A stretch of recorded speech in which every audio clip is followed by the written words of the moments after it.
Who do I look like with my glasses off?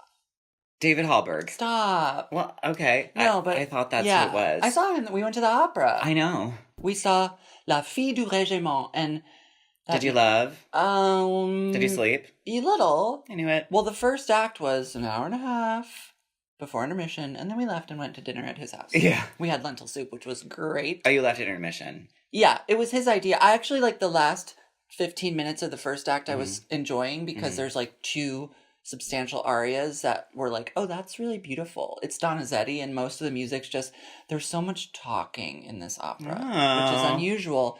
A lot of people... How was the acting? Should they have hired me as an acting coach? Very bad. Well, because it's people acting in the Metropolitan Opera House without mics. Yeah. So they're like, hello, Reid. But in French. Bonjour, Reid. Exactly. Mm-hmm. So that's what I had to deal with.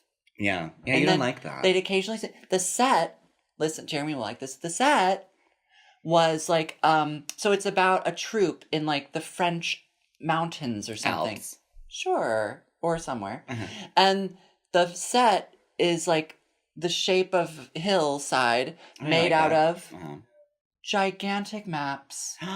Enlarged maps. Enlarged maps that are going like over styrofoam or something. like some kind of mold or yeah, resin. like maps. Just covering up all this with maps. The maps of what? The world? The world, Europe, that kind of thing. But like the huge. And they would walk on them like this is the hillside. Oh, that's nice. What were the costumes? The men were in these kind of like grayish periwinkle military attire, and the daughter of the regiment, who's sort of one of the troop, they like adopted her when she was a baby because she got like left on the curb, and she was wearing like a wife beater and the same pants as the boys.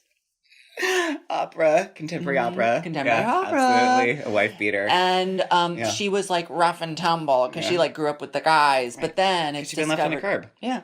It's discovered that she's actually the daughter of a person who died who was rich. And this gets... The little princess. Exactly. So I didn't see the second act, so I don't know what happens. But she's on her way. She goes to a boarding school where she's treated really meanly. No, she's on her way to go with the rich people away from her regiment, but she's falling in love with this guy who's like a Tyrolean guy who like is like, I'll be a part of this troupe too if I can be with this girl, right? Mm-hmm. And then he sings this song where he like blows out his vocal cords and he goes like this.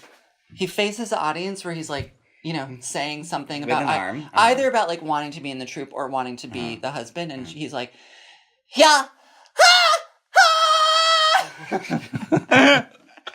those are the last 3 notes? No, he does that several times, high C's or something, and he does it and sings it and sings it and sings it, and at the end he just sort of like. And the audience goes crazy because they know it. They already knew it was going to happen. Right. So they're like, 36 fletes. People are standing up. And I'm sitting there. I'm like, okay, like that was fine. And I was like, let's move along now. It's already been 80 minutes. And then he sang it again. Wait, the whole song? The second half of the aria. As kind of like, what's that thing? Encore? That's right. Like he did it as an encore. An encore in the middle of a story. Sure. I mean, opera's so meta like that.